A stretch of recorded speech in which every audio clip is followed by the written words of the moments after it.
Eh bien, bonjour à toutes et à tous. Je tiens tout d'abord à remercier les collègues qui m'ont invité et qui ont organisé ce bel événement. Donc, Marianne Bocard et Fabienne Pellegrini, mais les autres collègues tout autour que j'ai eu l'occasion et la chance de croiser ce matin. Pour ce temps, je trouve, de réflexion important. Pour moi, ce sont des temps de partage de réflexion. Et je trouve que ce thème, la qualité, luxe ou nécessité, est une juste provocation qui nous invite à penser. Alors, je tiens à vous dire aussi que tous ces titres disent aussi que mon style est beaucoup moins amusant que mon collègue anthropologue, donc je vous préviens, et donc je ne sais pas trop quel dessin on pourrait en tirer de ces propos un peu ennuyants, mais c'est un défi que je lance ici à mon collègue à côté, qui a magnifiquement représenté l'intervention de tout à l'heure. Et puis aussi vous dire que en bonne psychanalyste, on aime bien provoquer dans le sens vraiment étymologique, c'est-à-dire de chercher un peu notre voix et la voix de l'autre. Et du coup, je vous propose, après une première partie, on va essayer de poser et reposer, parce que je pense que hier, des choses ont été dites, et ce matin quelques-unes, et cet après-midi d'autres. Poser ce contexte, je vais vous amener un peu ailleurs, donc pas en Tunisie, mais dans un autre monde, le monde de l'école, parce que je pense que c'est un lieu qui nous permet de entendre et voir ce processus qu'on essaye un peu de déconstruire ensemble. C'est un monde encore plus normé que les lieux où vous travaillez, et du coup ce processus de qualité comme contrôle s'accélère, et ça nous permet de le voir un peu plus, disons, facilement. Et puis aussi, c'est un choix. C'est toujours un choix pour moi, quand je vais parler d'un des lieux comme celui-ci, de parler d'ailleurs, de faire voyager dans des ailleurs.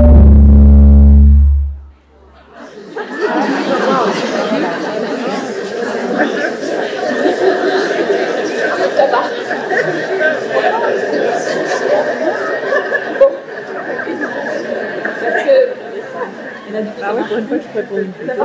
Si. Bon, pardon.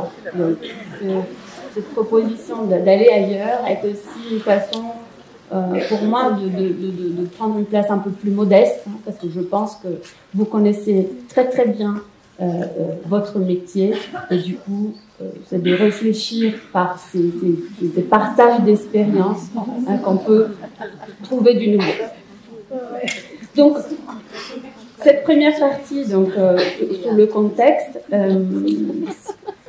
c'est aussi pour essayer de trouver ensemble, de retrouver ensemble, de rester attentif au fait que être éducateur implique une certaine capacité, je dirais, de dire, de faire et de raconter. Pour citer la définition d'un philosophe que moi j'aime beaucoup, Paul Ricoeur, qui a la définition de l'homme responsable.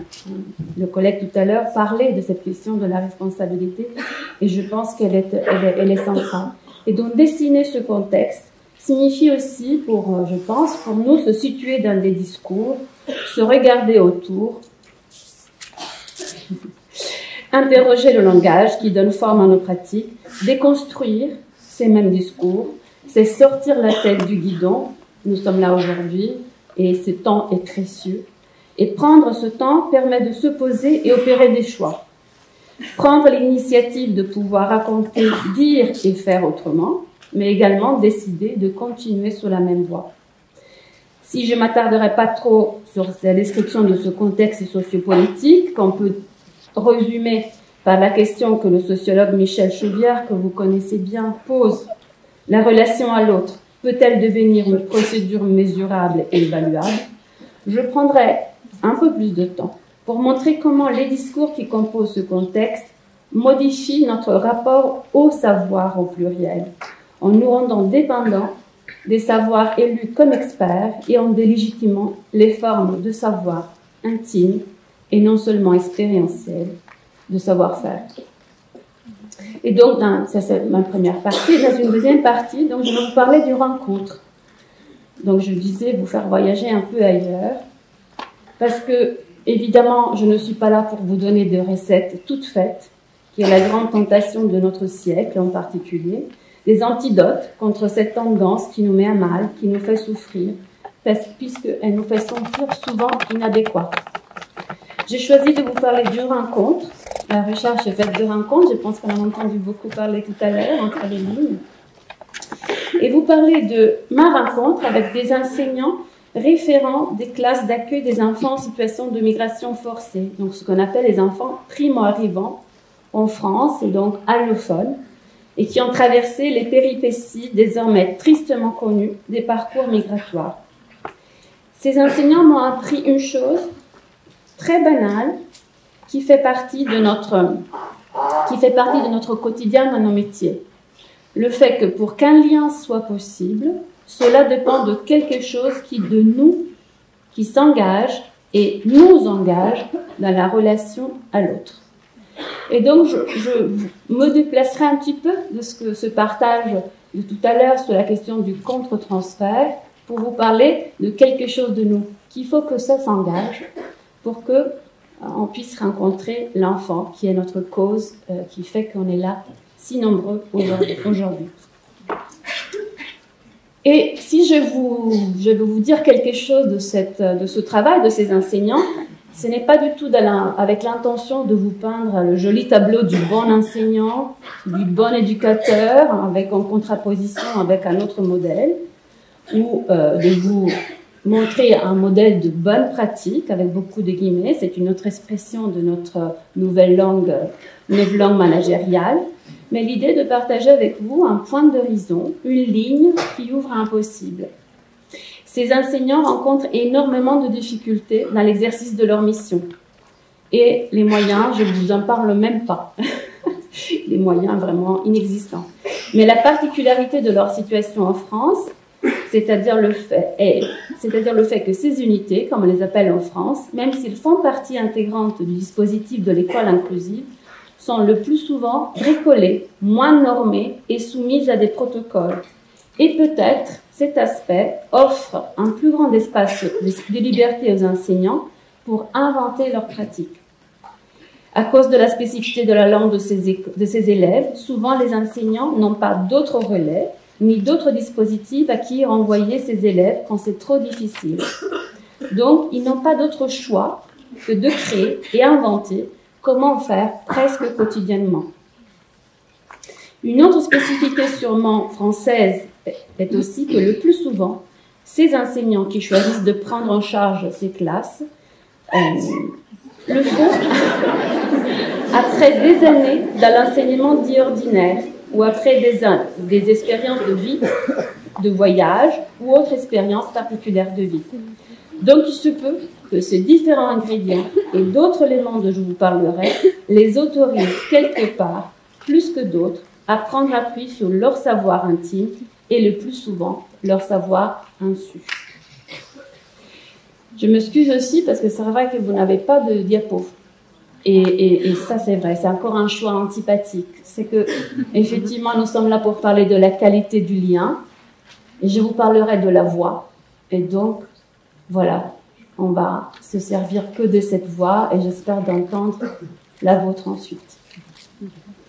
C'est donc sur cette rencontre que je souhaiterais conclure mon intervention pour discuter avec vous de ces deux usages de ce même terme qualité. La qualité en tant que mot de la nouvelle langue managériale, donc la qualité entendue comme contrôle qualité, comment on fait pour les produits qu'on commercialise, et la question de la qualité du lien en tant que pilier depuis toujours de nos métiers. Ces métiers que justement Mireille Sifali aime définir des métiers de l'humain en tant que métier du lien. Ce déplacement nous permet de rappeler que la rencontre, faire rencontre, c'est notre boussole et notre seul indicateur valable. La mesure des indicateurs, c'est un nouveau mantra du New Public Management. Et je vous dis ça parce que j'ai un doctorant brésilien qui travaille comme enseignant dans les écoles publiques de Sao Paulo au Brésil. Et il fait sa thèse sur ces questions des indicateurs qui évaluent désormais les écoles au Brésil. Et là, sa thèse prend toute sa place parce que la direction de l'éducation, comme s'appelle le Brésil de São Paulo, vient de licencier un certain nombre d'enseignants qui n'ont pas atteint les indicateurs quantitatifs d'évaluation décidés par l'État de São Paulo. Donc, pour vous dire que quand on regarde ailleurs, vous voyez, hein, le processus est déjà très accéléré et que donc reprendre le temps de repenser à nos fondamentaux, ce qui fait notre qualité, a toute sa place aujourd'hui.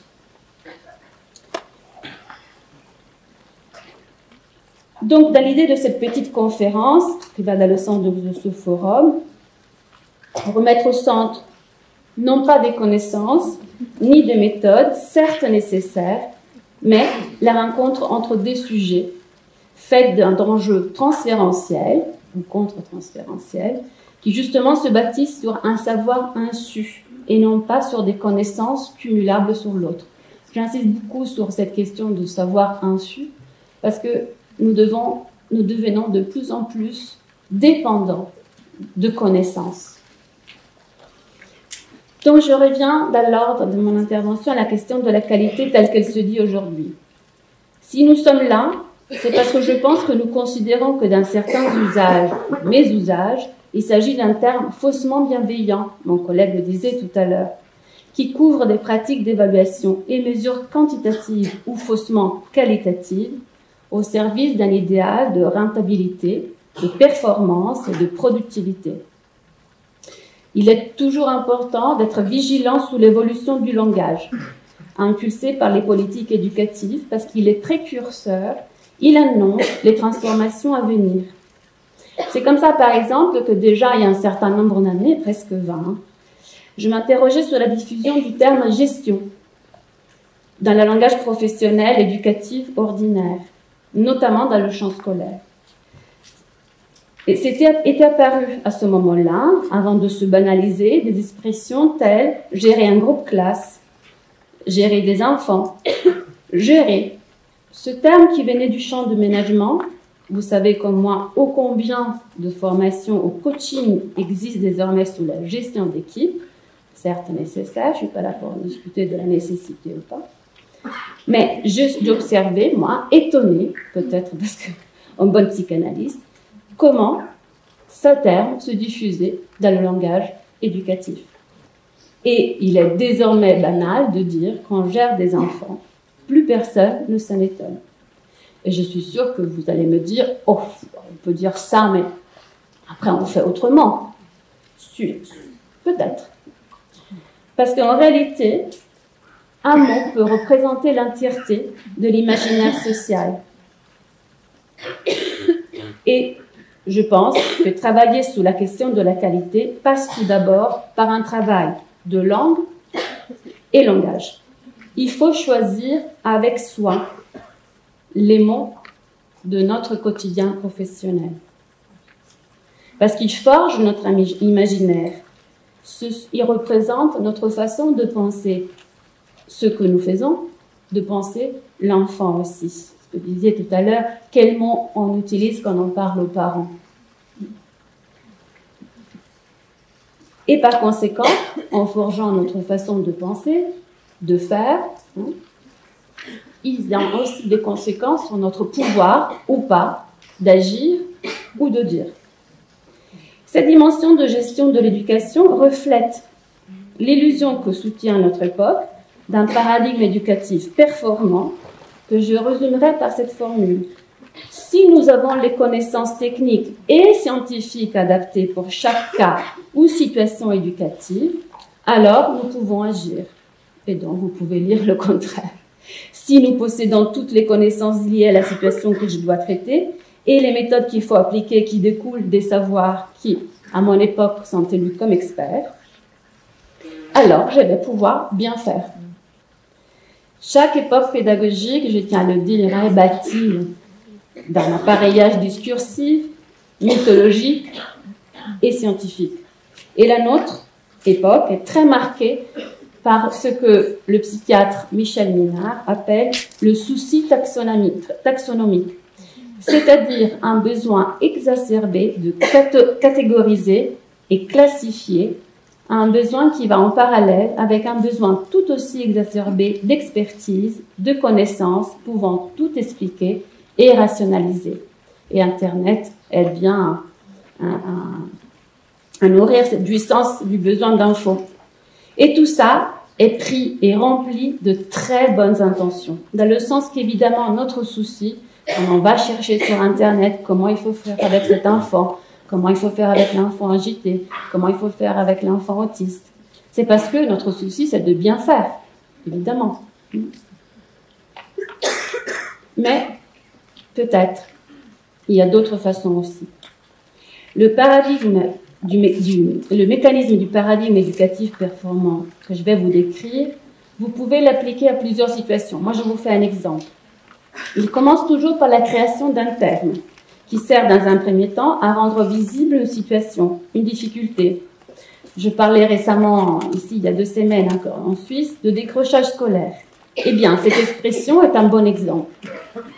L'émergence de cette expression décrochage scolaire a une histoire et son arrivée dans le paysage éducatif francophone a donné naissance à la catégorie des dits décrocheurs. Évidemment que son institutionnalisation a probablement permis de rendre visible une urgence sociale. Dans ce cas, les nombreux abandons précoces sans diplôme. Je ne rentrerai pas aujourd'hui dans le détail du bien fondé de la dite urgence, qui au niveau politique rime avec des questions économiques et sécuritaires. On a entendu tout à l'heure les boutades. Mais là où la création de cette catégorie devient problématique sur le terrain, découle du fait que la diffusion de ce terme, au-delà de sa définition normative, sa généralisation contribue à une sorte d'homogénéisation, de réduction aussi de notre façon de comprendre les processus de décrochage scolaire. Une réduction qui est également langagière. On ne parle plus des absentéistes, on ne parle plus de l'enfant qui reste accroché au radiateur au fond de la classe toute la journée, on ne parle plus des enfants sous la lune, on ne parle plus de l'école buissonnière. Ce sont tous des décrocheurs. Et nous avons l'impression, quand nous utilisons ce terme, que nous savons de quoi, de qui nous parlons. Elle représente donc une sorte de réduction langagière qui risque d'effacer la possibilité de penser que les processus de décrochage sont toujours singuliers.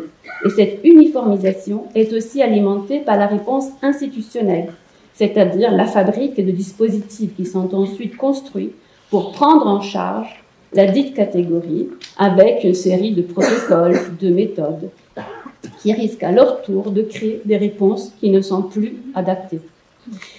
Ce que nous risquons de perdre de vue dans ce mécanisme parfois trop bien pensé, là, parfois on se plaint de trop de moyens, plainte de riches peut-être, mais dans ces dispositifs trop bien pensés, ce qu'on risque de perdre de vue, ce sont les sujets, avec leurs histoires singulières, leurs questions qui se cachent derrière le refus scolaire ou leur difficulté d'être à l'école.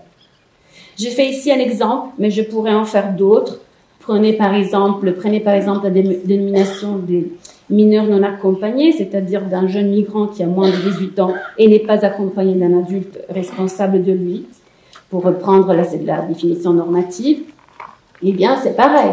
Cette dénomination a permis de rendre visible un phénomène important, mais dans la construction de cette catégorie, nous observons les mêmes dérives, et dans ce cas très spécifique, encore d'autres plus graves, avec cette question de devoir montrer d'être vraiment mineur à l'âge de la demande d'asile, avec parfois des éducateurs, des travailleurs sociaux, en crise, parce qu'on leur fait subtilement penser qu'ils doivent également enquêter. Vous voyez donc dans ces exemples que je vous donne, loin, un peu loin de votre monde, mais quand même pas si loin, dans ces processus de catégorisation et protocolisation, nous risquons de perdre de vue la belle cause qui est celle des enfants, mais en même temps, et ça c'est mon souci, et je pense que ça résonne avec l'intervention de tout à l'heure, nous perdons de vue aussi. Nous risquons de sacrifier notre capacité de dire, de faire, par peur de ne pas bien faire comme on imagine qu'il faudrait, comme l'indiquent les bonnes pratiques que nous devrions suivre à la lettre. Quelque part, le risque est qu'on se désengage. Au nom du dit bien faire, bien agir, le bien de l'enfant, sous la base des différentes formes de savoir élus comme scientifiques, ou encore sous la base des méthodes promues par les dites bonnes pratiques, des pratiques éducatives préformatées qui traitent la catégorie de façon uniforme, le danger est que les normes, l'application des règles prennent le dessus sous l'enjeu éthique de la rencontre. Qu'au nom du bien faire, on sacrifie notre capacité de créer et inventer pour être vraiment là où l'enfant nous attend, être au rendez-vous de la rencontre. La qualité de la rencontre tient à notre capacité de penser les enfants et donc notre capacité métaphorique et narrative. Donc pourquoi pas continuer à dire l'enfant sous la lune plutôt que le décrocheur. C'est une jolie métaphore, ça permet de penser l'enfant et de lui donner une place, même si c'est sous la lune, même si c'est le Georges sous la table et pas le Georges assis à table, comme il faudrait, mais ça lui donne une présence, une place, une autre dénomination. Cette capacité métaphorique et narrative requiert une certaine ouverture vers des possibles. Si je vous dis ça, c'est parce que dans mes expériences de formation auprès des jeunes étudiants qui se destinent à devenir enseignants, mais qui sont aussi éducateurs et qui reviennent à l'université pour continuer à se former, je suis étonnée de constater le succès, par exemple, de neurosciences cognitives, dans leur forme la plus neurophilique, c'est-à-dire dans le sens d'une réduction au seul prisme du paradigme cérébral. Et je pense que ce succès, aujourd'hui, est en lien avec notre contexte social, ce souci de pouvoir tout classifier et expliquer. Entendez-moi bien, cette remarque n'a pas pour but d'alimenter une querelle épistémologique et idéologique, comme c'est souvent le cas, malheureusement, et ça rend tout de suite inentendable, entre psychanalyse et philosophie, ces sciences du sens desquelles je viens, les sciences antipathiques, on peut dire aussi, et contre les neurosciences cognitives. Je crois fortement, et je le dis vraiment, à la nécessité d'un croisement entre les disciplines, tout comme à l'intérêt de certaines avancées pour comprendre les mécanismes cognitifs et neurocognitifs en jeu dans les situations éducatives. Mais ce qui m'interroge, c'est comment dans notre monde éducatif, on assiste à une forme d'imposition d'une forme de néopositivisme, pour reprendre l'expression du psychiatre Nicolas Gurdjieff, promouvant une figure d'enfant neurocognitivo-émotionnelle. Si ces questions d'ailleurs vous intéressent, je vous invite à lire les très beaux travaux du neurobiologiste François Gonon, donc quelqu'un qui vous parle de l'intérieur et qui déconstruit quelques neuromythes. Et moi, je pourrais vous parler aussi de quelques psychomythes qui s'imposent dans le champ éducatif.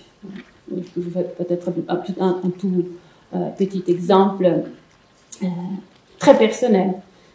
Avec mon premier enfant, l'éducatrice me disait « Madame, mais il ne peut pas dormir, il ne peut pas faire la sieste, il n'a pas d'objet transitionnel. » Bon, c'est pour vous dire, voyez, que parfois on parle beaucoup de neuromythes, mais les psychomythes, c'est tout aussi intéressant. Parce que le plus souvent, comme vous savez, le problème n'est pas la science en soi et ses inventions, mais l'utilisation qui en est faite. Et si je fais ce petit détour en vous invitant à regarder le paysage dans lequel s'inscrivent nos actions éducatives, c'est parce que notre rapport au savoir actuel risque de pousser le processus de catégorisation à son extrême, de nous bercer dans l'illusion que pour chaque catégorie, il y a de bonnes connaissances pour savoir comment faire et que de ces connaissances découle la bonne méthode. C'est ça mon point d'inquiétude et non pas une dispute scientifique. Ma crainte, mon souci en lien notamment avec nos réflexions sur la qualité est que notre tentative désespérée de tout vouloir expliquer et rationaliser alimente l'illusion de pouvoir exclure la part de subjectivité affective et non seulement émotionnelle qui rentre en jeu dans nos métiers, où ce que nous avons à traiter, à gérer, ce n'est pas de la marchandise avec des clients, mais dans nos métiers, que Mireille Sifali, comme je disais tout à l'heure, définit les métiers du lien, de l'humain, ce qui est au centre est la question du lien entre des sujets qui sont pour beaucoup dans nos fonctions des enfants. Or, le mécanisme explicatif néopositiviste très en vogue risque d'alimenter l'illusion que dans la relation à l'autre, tout pourrait être réduit à des comportements liés à des mécanismes cognitifs et à des réactions, et que donc tout serait contrôlable et gérable. J'espère qu'on pourra voir les dessins après. Le risque, c'est la perte de vue des enjeux subjectifs, les enjeux d'identification, les affects, l'ambivalence du lien à l'autre, fait comme tout lien humain d'amour et de haine aussi. Vous voyez, tout à l'heure, notre collègue nous parlait de ces éducatrices qui passent du bisou-bisou à l'enfant au moment d'après où il voudrait l'étrangler. Ben voilà, on est allé en Tunisie pour parler de ça. Mais est-ce que nous, dans notre quotidien, est-ce que ça nous arrive pas d'avoir ces moments, de passer par ces moments négatifs et pas positifs, vous voyez, hein? Il y aura beaucoup de choses à dire sur cette injonction à l'éducation bienveillante et positive, hein, comme un effet moralisateur qui va dans le même sens de tout ce que j'essaie de vous dire. Et vous savez ce qui se passe en plus quand on essaye d'oublier hein, que nous sommes faits aussi de ça, hein, de ces affects avec beaucoup de guillemets négatifs. Malheureusement, ils ressurgissent autrement, ils nous agissent, ils nous surprennent hein, et parfois créent aussi des situations de maltraitance là où nous pensons bien faire et appliquer une éducation bienveillante. Donc, tout ça, hein, avec le lot d'angoisse aussi qui ponctue notre quotidien, c'est ce que ce paradigme éducatif performant essaie d'expulser, de forclore, pour utiliser un terme juridique. Et donc, ce que nous perdons de vue, hein, dans ces mécanismes si bien pensés, si bien empaquetés, c'est la part de risque que requiert l'aventure éducative, son rapport au désir et sa force subversive aussi qui se base sur le rencontre à des sujets.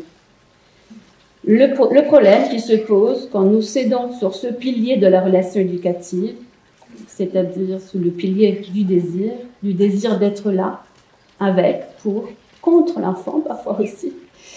Au-delà des dangers pour la prise en compte de l'enfant et ses spécificités, son histoire, sa subjectivité, c'est la souffrance dans laquelle on peut tomber, non seulement professionnelle, mais personnelle. Et cette souffrance est parfois également alimentée par le fait que ces nouvelles épistémologies de l'éducation prônent en même temps des discours sous la performance du genre « yes you can ». C'est pas une citation d'Obama. Il suffit de vouloir pour pouvoir. Je vous invite à lire les belles analyses du philosophe coréen Byung-Chul Han sous la société de la fatigue. Elles sont traduites en français, je ne lis pas les doigts. Mais différentes pratiques de formation et de recherche et clinique m'ont amené à prêter une certaine attention à cette question de la fatigue, dont témoignent beaucoup de professionnels. Accompagnés de plaintes récurrentes qui portent sur le fait qu'ils ne savent pas que performance nourrissent un imaginaire d'un tout possible. Il suffit de vouloir pour pouvoir. Donc, si vous ne y arrivez pas, vous êtes, comme on le disait tout à l'heure, vous, le responsable de votre échec. Il y a quelque chose que vous ne faites pas bien. Et on perd de vue tout le contexte dans lequel on se situe, tous ces discours qui alimentent notre imaginaire, et on perd de vue aussi le portage ou la fragilisation de l'institution.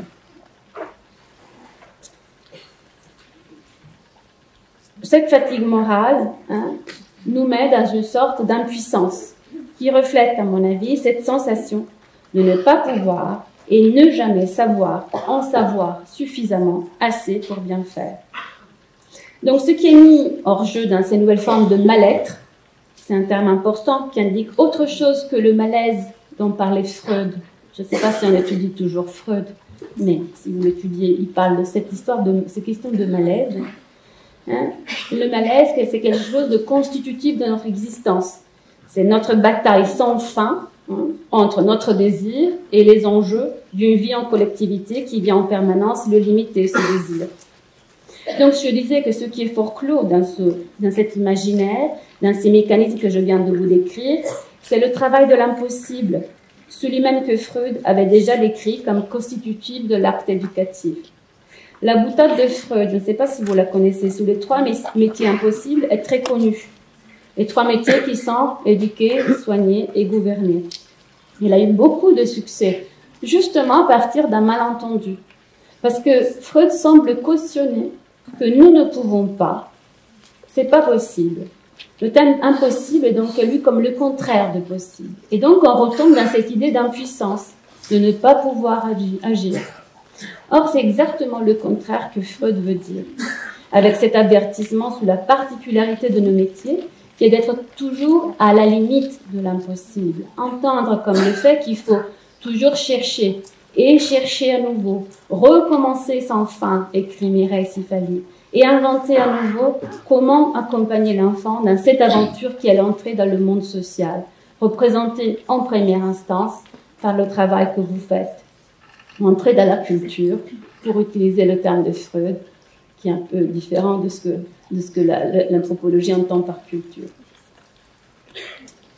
Parce que pour accéder dans ce monde régi par des lois de la collectivité, pour accéder à la langue, il faut effectivement accepter un certain nombre de processus de normalisation, accepter d'intérioriser et endosser un certain nombre de normes. Mais cela ne veut pas dire renoncer à être sujet du désir, à céder sur son désir, disait Lacan. Justement, si nous ne concevons pas l'éducation comme un dressage, l'exemple de tout à l'heure, comme une rééducation, et comme il nous l'indique depuis de nombreuses années, Philippe Mérieux, que nous aurons la joie d'écouter aujourd'hui, donc nous sommes d'accord pour dire et penser que le travail éducatif est un processus d'émancipation qui doit permettre aux nouvelles générations, certes, d'accéder à notre monde et donc d'accepter un certain nombre de normes, mais aussi d'avoir le courage de le réinventer, de le subvertir. Et c'est l'invitation que je pense que j'ai entendue tout à l'heure, dans cette idée de participer à la vie politique, dans le sens de Hannah Arendt, de participer à cette vie qui fait collectivité, et y participer aussi par des formes de subversion. Ce qui ne veut pas dire mettre le feu à l'école. Bon. Donc, dans ce processus d'émancipation qui doit permettre à ces nouvelles générations d'accepter un certain nombre de normes et en même temps d'être des sujets de désir, des sujets désirants, donc le passage étroit entre le charybde et le Scylla n'est jamais accompli une fois pour toutes. Et Mireille Sifali a bien raison de nous rappeler qu'éduquer est un éternel recommencement et donc une éternelle réinvention. Et alors oui, effectivement, c'est fatigant, oui, c'est angoissant de ne jamais être sûr de nos décisions, de nos inventions, et oui, c'est fatigant de risquer de prendre des initiatives. C'est ainsi que la philosophe Hannah Arendt définissait la liberté, la capacité de prendre des initiatives.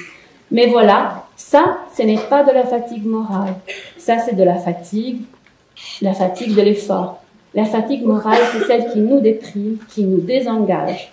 Mais la fatigue de l'effort d'un sujet qui s'engage dans l'accorder, jolie métaphore de Fernand Deligny, qu'utilisée pour définir l'acte éducatif, est très appropriée, au-delà des paysages qui ne sont pas loin d'ici. On peut entendre l'acte éducatif comme une forme d'engagement dans une cordée parce que je ne suis jamais seule, ces mères qui ne sont jamais seules. Mais dans une cordée, il faut bien quelqu'un qui ouvre la cordée, qui montre le chemin à tous les compagnons de la cordée. Et donc, c'est ça que je vous invite à vous engager dans cette cordée qui est bien différente d'une corvée. Ça, c'est important pour ne pas perdre de vue que l'éthique n'est pas un ensemble de normes, mais au contraire, l'éthique, c'est une visée, c'est un horizon, une limite à l'intérieur de laquelle le sujet agit et s'oriente pour devenir une autre déclinaison réglementaire qui régit une morale du bien-faire. Pour le philosophe Pierre Machtret, que je cite, pour mieux cerner les enjeux, il faut d'abord essayer de comprendre comment, dans le contexte propre à une société de normes, interviennent les normes et de quel type spécifique de pouvoir elles disposent. Ce qu'il décrit comme le silence assourdissant des normes, je pense que dans le champ éducatif, ce concept est très important, c'est un processus qui tend à déguiser en nécessité de fait, de part en part naturelle, une régulation de comportement qui est en réalité associée à une conception historique du monde que le sujet des normes est appelé à endosser, avant même de savoir à quoi il s'engage, en lui servant de lieu d'accueil. Cette proposition me semble particulièrement éclairante parce que la question c'est comment justement ne pas devenir ce lieu qui sert de lieu d'accueil pour ces normes en trop. Ça me paraît éclairant pour décrire les nouvelles formes de servitude du sujet contemporain et de ce qui se passe dans notre monde éducatif si nous n'y prêtons pas attention. Comme dans les glissements sémantiques que je vous décrivais tout à l'heure, gestion, bon, c'est pas grave. C'est dans ce contexte que ce qui se fait la fabrique d'un paradigme managérial de l'éducation. Et si on ne résiste pas, on risque de laisser de côté notre capacité de tisser des liens et la qualité de ce tissu qui tient à notre façon d'être présent face à ces autres que sont les enfants. Notre capacité, pour revenir aux mots du philosophe Paul Ricoeur, de dire, de faire et de raconter. Notre capacité donc de penser nos actions éducatives dans un texte, dans un récit, et ne pas réduire à cette noble langue privée de toute poésie et de tout pouvoir poétique qui gère les subjectivités. La poésie, c'est un autre élément très important de nos métiers. Pouvoir faire des métaphores, dire de façon poétique ce que nous faisons, est une façon en même temps de réinventer nos pratiques. Et j'en viens donc à ma deuxième partie. Donc, c'est cette rencontre avec ces enseignants qui travaillent dans ces unités, parce qu'en France, on n'appelle plus les classes d'accueil pour les enfants migrants, avec beaucoup de raccourcis, mais des unités pédagogiques d'accueil des enfants allophones nouvellement arrivés. Vous voyez comme on les met très loin. Donc, ces enseignants se trouvent accueillir, comme je vous disais tout à l'heure, dans le territoire où moi j'ai fait mes recherches.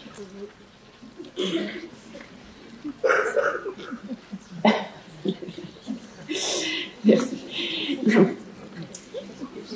Je vous disais, ces enseignants se trouvent accueillir dans le territoire où je fais ma recherche, dans le 93, pas vraiment les enfants des ambassadeurs, comme à Genève, mais plutôt les enfants qui ont traversé les périples migratoires que nous connaissons tristement aujourd'hui. Et donc, ils accueillent dans leur classe des enfants qui ont fait tout d'abord l'expérience de ces départs forcés, donc de tout quitter avec leur famille, mais qui font aussi l'expérience à l'arrivée dans les pays dits d'accueil, avec beaucoup de guillemets, de la brutalité des politiques migratoires actuelles. Je ne connais pas la situation en Suisse, mais des pays que je connais mieux sont la France et l'Italie. Je dirais que c'est une politique déshumanisante. Et donc, ils se retrouvent donc à accueillir ces enfants qui, eux, par contre, à la différence des adultes, ont au moins le droit d'être scolarisés et soignés grâce à la magnifique Convention internationale des droits de l'enfant qui les protège au moins symboliquement.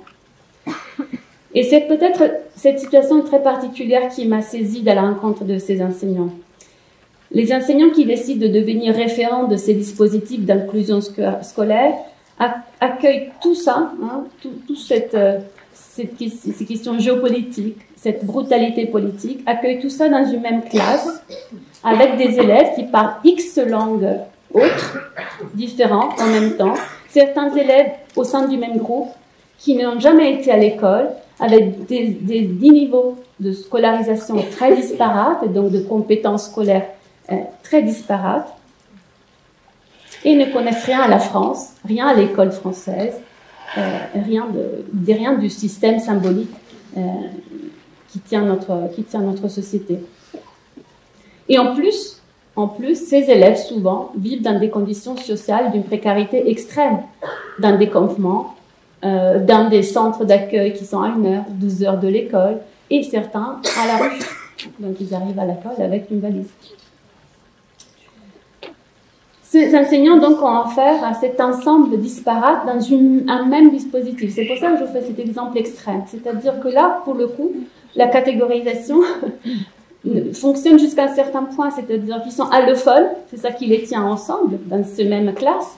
Mais dans cette même classe, vous voyez ô combien de disparités, de différences ont ces enfants entre eux.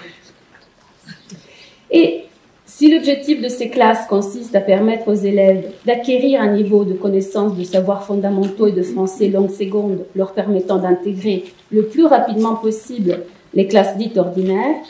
Le descriptif que le ministère fait de ces profils de poste pour cette fonction de référent définit un ensemble de missions très larges. L'enseignant doit évaluer les connaissances, évidemment, et les compétences de ses élèves, qui s'appelle EANA, hein, ses élèves, donc on a complètement perdu l'enfant.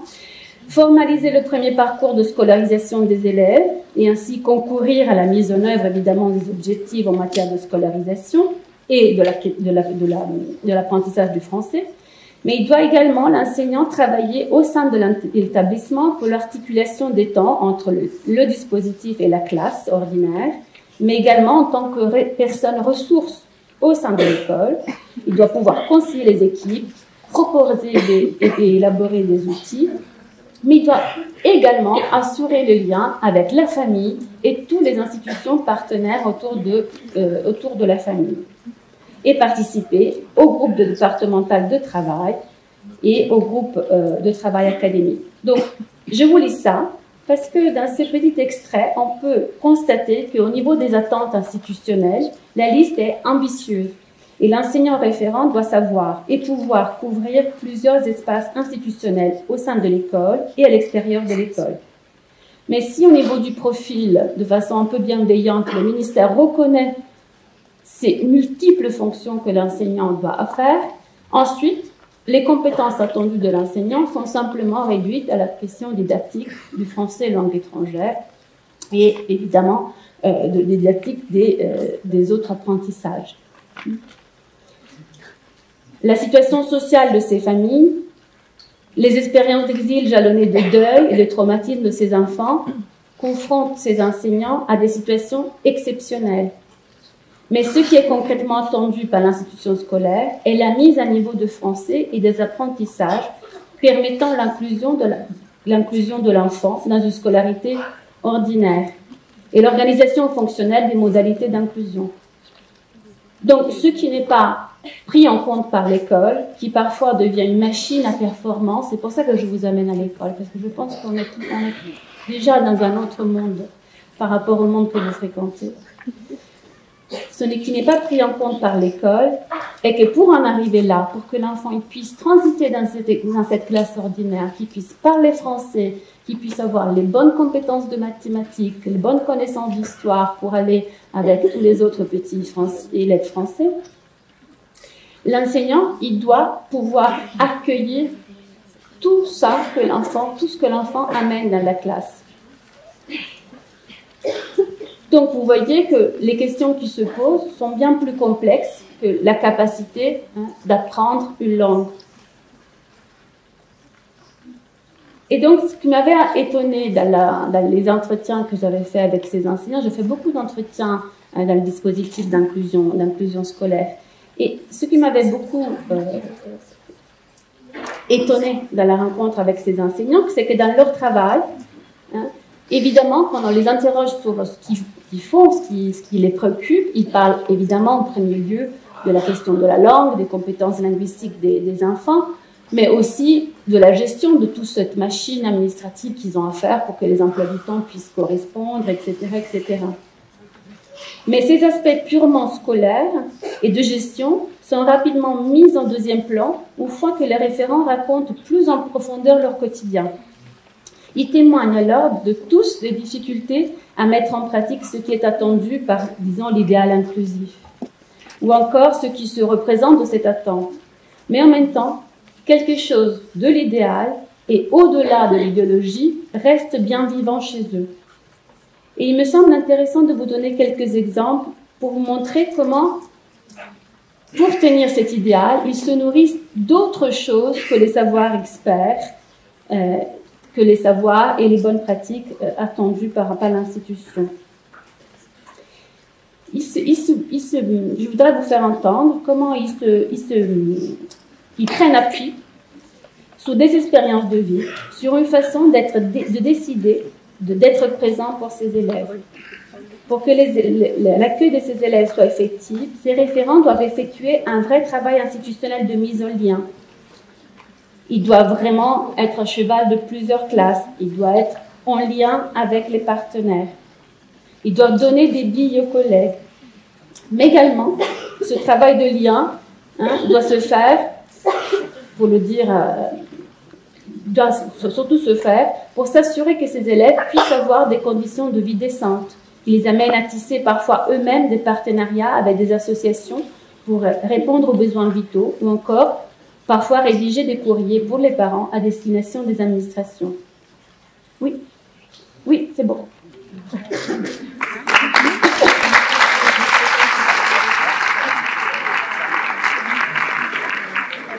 Je termine, j'y vais.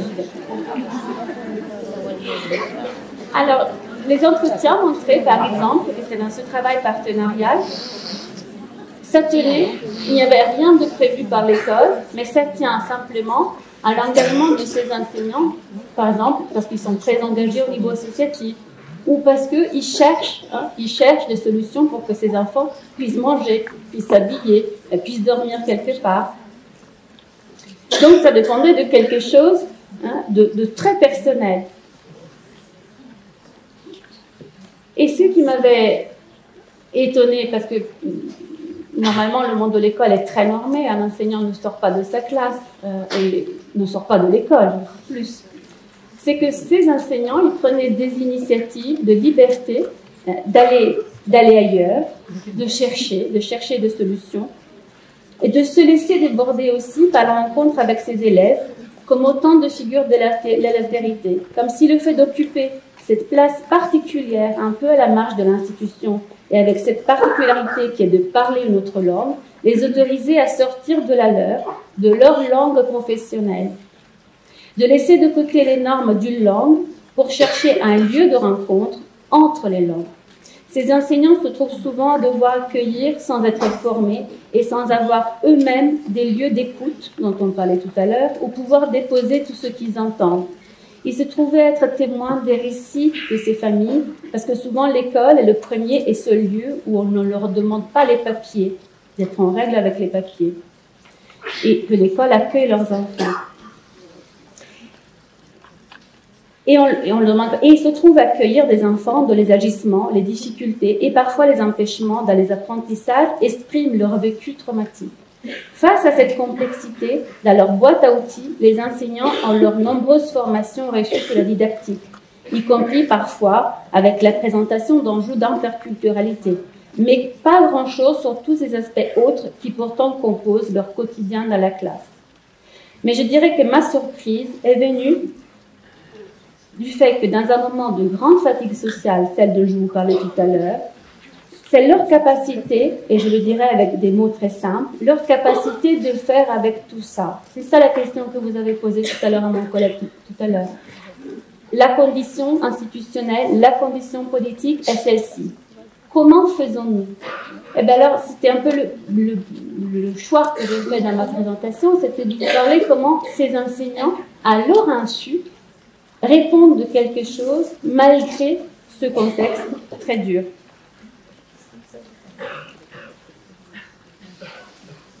Ces enseignants, comment ils s'autorisent de cette marge de liberté? Ils avaient pu décrire tous les petits gestes de bricolage au quotidien et comment ce bricolage est rendu possible par la confrontation personnelle de ces référents aux questions qu'ils rencontrent avec ces enfants étrangers de l'exil fait surgir et par la forme de leur présence.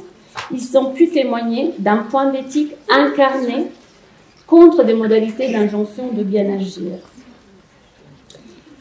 Ce qu'ils ont montré, c'est qu'ils s'appuient sur quelque chose de leur vie qui les a amenés à faire des expériences d'exil pour pouvoir entendre quelque chose de ces enfants. C'est-à-dire que quand ils parlent de leur travail, souvent, ils passent à une histoire personnelle, à un point de leur histoire qui fait qu'ils ont fait une expérience d'un ailleurs, d'exil, la leçon d'être hors sol. Par exemple, le fait de faire des voyages, le fait d'avoir chez eux plusieurs langues, mais aussi des choses bien plus banales, c'est-à-dire le fait tout simplement d'être des enseignants en exil, parce qu'il faut bien comprendre que ces enseignants se retrouvent dans des classes aux marges de l'école, dans des dispositifs qui sont dans l'école sans vraiment l'être. Et donc, c'est cette expérience subjective de l'exil que j'entends ici non pas, comme je vous disais, comme le fait d'être forcé de quitter notre pays, mais plus largement dans ce sens étymologique, d'être hors sol. C'est le point sur lequel les enseignants prennent appui. Ils prennent appui, donc, sur ce point intime, et non dans un sens d'un exil géographique. Mais ce point d'exil, cette expérience de l'étrangeté au plus intime de soi-même, peut aussi se situer, parfois, comme je disais, dans des expériences de vie, dans des expériences dans l'institution, dans le fait qu'il se trouve à choisir cette façon particulière d'enseigner, et parfois aussi cette façon d'être très politiquement engagé pour pouvoir enseigner avec ses élèves. Et donc, le fait de puiser dans leur histoire par rapport à la langue, aux langues actuelles et celles de leur enfance, mais aussi dans leur expérience de vie, chacun d'eux de différentes façons, fait un appui pour permettre une rencontre avec l'archéalité avec laquelle les enfants les confrontent. Ils prennent appui, c'est pour ça que je me permets de partager avec vous ces réflexions, ils prennent appui sur un autre savoir, non pas le savoir scientifique, didactique, pédagogique, attendu et certes nécessaire pour exercer dans nos métiers, mais un savoir intime et insu qui leur permet de sortir d'eux-mêmes, de laisser de côté certaines normes, d'aller vers ces enfants, ces étrangers. Parfois, cette force leur vient tout simplement de la curiosité de se familiariser à la richesse de vie de ces enfants. Au fond, pour que ça marche, pour que l'enjeu normatif institutionnel ne prime pas sur l'enjeu éthique d'hospitalité, parce que c'est de ça qu'il s'agit dans nos métiers du lien, de créer des lieux d'hospitalité pour qu'une rencontre avec l'enfant soit possible, ils acceptent, et c'est ma proposition, ils acceptent de s'exiler, dans le sens de chercher en dehors de leur sol habituel, de leur territoire habituel, de leur pratique habituelle, d'aller vers. Je dirais que ce dernier point traverse tous les entretiens des enseignants que j'ai rencontrés. C'est un point, ça veut dire qu'ils prennent appui sur un savoir insu, un non-savoir sur l'autre. Vous voyez, c'est contre tout ce bagage de connaissances dans lequel aujourd'hui on se berce, pour transmettre du savoir et des apprentissages.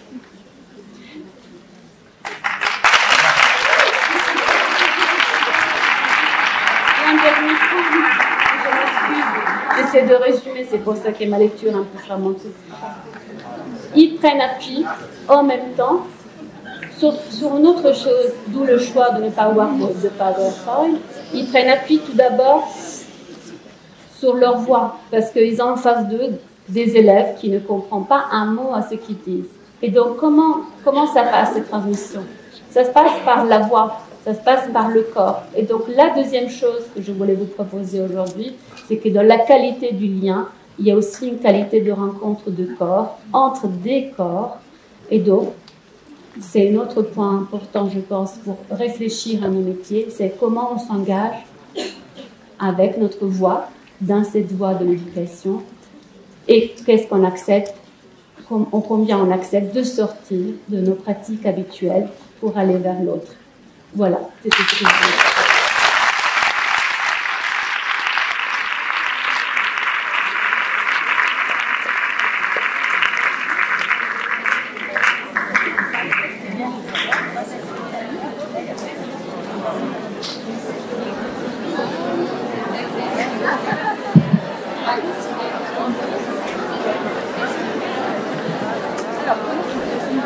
Alors, merci Ilaria Piron, s'il vous plaît. On a commencé avec quelques minutes de retard. Ce que je propose, c'est qu'il y ait une ou deux questions posées à Ilaria. Donc, il y a les micros qui circulent et il y a une première question ici en bas. Déjà, je voulais vous remercier. Je trouve ça courageux et ça m'a touchée que vous parliez sans PowerPoint parce que, oui, on revient un peu à l'essentiel et ça allait très bien avec ce que vous avez développé. Et ma question, c'est par rapport au savoir insu. Pour moi, enfin, de ce que je ressentais, c'était comme un peu en lien un peu avec l'intuition. Enfin, et je me demandais comment le valoriser dans notre métier, aussi quand on parle avec nos collègues, parce que je trouve que vu qu'on est justement beaucoup dans une culture scientifique, c'est difficile de faire entendre notre point de vue qu'avec notre intuition. Et des fois, c'est comme si on instrumentalise le savoir. Et genre, j'ai une intuition, je vais chercher du savoir pour l'étayer, parce que c'est comme ça que ça se fait. Et comment on pourrait du coup revaloriser notre savoir expérientiel et en lien avec l'intuition. Peut-être que c'est le mot intuition. Tout d'abord, tout acte éducatif est fait de tentatives, c'est-à-dire qu'on commence quelque chose, parfois ça marche, souvent ça marche pas, et on recommence et on recommence. Mais là où ça marche, c'est souvent quand il y a quelque chose de nous qui s'engage. C'est ce que j'essaie de vous dire, c'est-à-dire par exemple, si on lit Serge Boimard et du coup après on veut appliquer sa méthode de travail avec les mythes, par les mythes avec les enfants qui ont peur d'apprendre. Mais on ne connaît rien aux mythes, ça ne nous intéresse pas, on ne sait pas quoi en faire, et bien la méthode ne va pas marcher. Mais par contre, on a une passion pour quelque chose et on la partage avec l'enfant et c'est là où ça fait accroche. Là où ça accroche, c'est-à-dire que parfois l'enfant aussi va contre, mais au moins va contre quelque chose, et parfois ça accroche dans le sens que l'enfant s'engage avec nous dans cette expérience. Alors, je dirais que c'est ça qui légitime nos intuitions. C'est le fait qu'à un moment donné, on s'autorise de quelque chose de nous, hein, et qu'on met ça en partage avec l'enfant. Et ça, c'est précieux. Et évidemment, on le fait on peut le faire parce qu'on tisse ça avec nos savoirs scientifiques et méthodologiques et pédagogiques. C'est-à-dire, moi, je ne suis pas là pour vous dire que l'école que vous faites, ça sert à rien. Au contraire, l'école que vous faites, elle est précieuse, à condition que vous arriviez à faire quelque chose de ce que vous apprenez, vous, hein, avec votre corps, votre façon d'être, votre façon de penser, votre façon de poser la voix, votre façon de chanter, votre façon de dire. Je ne sais pas si mais voilà, c'est comme ça que je vous reprendrai. Une dernière. Bonjour, merci. Je voulais parler en fait. Moi, j'ai une équipe très engagée et qui réfléchit constamment aux liens avec les enfants, les familles et les liens entre elles. Et pourtant, cette différence entre le travail réel et le travail prescrit amène énormément de souffrance. Et la souffrance, je la vis au quotidien, en étant peut-être moi-même en tant que direction démunie vis-à-vis de cette souffrance, alors que je sais que leur corps et leurs émotions sont engagés, donc aussi la voix, les émotions, et que moi, je reste quand même démunie dans cet accompagnement. Oui, c'est un beau témoignage. Je dirais que c'est quand on en est là, il faudrait travailler sur quelque chose de l'idéal. Vous voyez, c'est-à-dire que toute cette question d'idéal, je pense que c'est un problème aujourd'hui, dans le sens que parfois on s'implique dans des métiers. Donc votre témoignage, il est très beau. Je n'aurai pas la recette à vous donner, mais je dirais qu'on ne peut pas faire l'économie de ce temps de parole où on se réinterroge ensemble sur, voilà, on est là aujourd'hui, qu'est-ce qu'on a envie de défendre, cet enfant, jusqu'où on peut aller avec cet enfant, avec cet autre, jusqu'où on peut aller, ou d'où on vient. Souvent on oublie aussi, je ne sais pas si c'est votre cas, mais dans cette question de performance, on oublie aussi le jour J, on a rencontré l'enfant. Il était comme ça. On l'oublie, et du coup, quand on oublie la rencontre initiale, parfois on perd de vue le chemin que nous avons fait, qui est parfois un peu parallèle au chemin attendu par l'institution. Je peux vous dire juste qu'il faut trouver le courage et faire des choses ensemble.